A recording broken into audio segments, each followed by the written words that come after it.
It's very versatile. It can be used in savory. It can be used in pastries as well. We've made ice creams with it. We've made pancakes with it. It's pure protein. Hi, my name is Albert Ponzo, and today we're working with pork blood. We're gonna make a pressed boudin noir today. It's something kind of between a crispy outside exterior and a soft center. We're gonna start off with some 35% cream, 1 egg.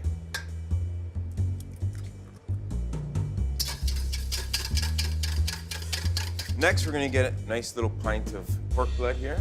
Pork blood, you have to make friends with your butcher. You know, a little Portuguese grocery store or Italian grocery store, or in Chinatown, you can usually find them as well. So right through the fine chinois. This will get rid of any lumps. When you slaughter the animal, you have to move fast. And whoever's extracting it has to continuously stir the blood or else it clots. Just want to get all that blood kind of in there. I first got turned on to blood by watching a lot of Dexter shows and, no. My first introduction was when I worked for a French chef from Lyon, and he shared every recipe with me, but he would not share his boudin noir recipe because that was his family recipe. I was like, fair enough.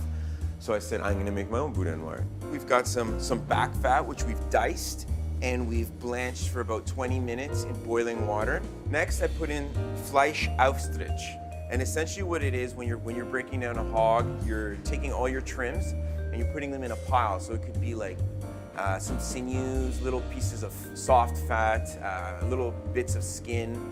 And what you end up doing is you end up cooking all that stuff, searing it off with onions, marjoram, and different spices like nutmeg. One of my favorite things about blood is it kind of always needs those kind of spices like nutmeg or cinnamon, just to counteract that iron flavor of the blood. What I find pork blood does is it gives it a real depth of flavor, a real umami, a real richness. Next step, we're gonna season it up.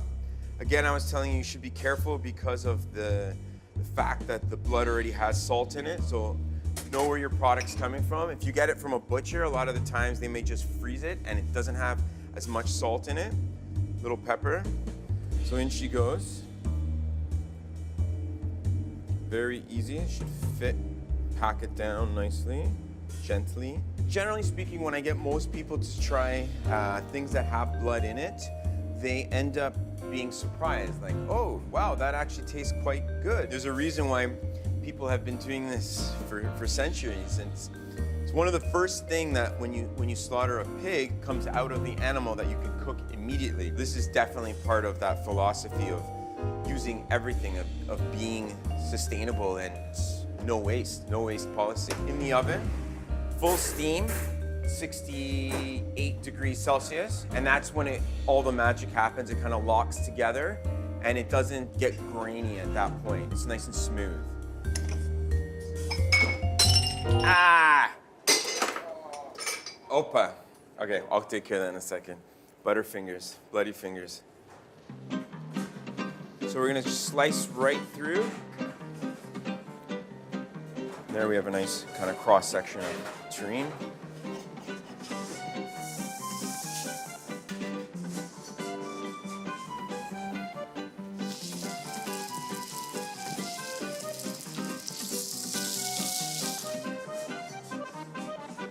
First, we're gonna lay down some parsnip apple puree.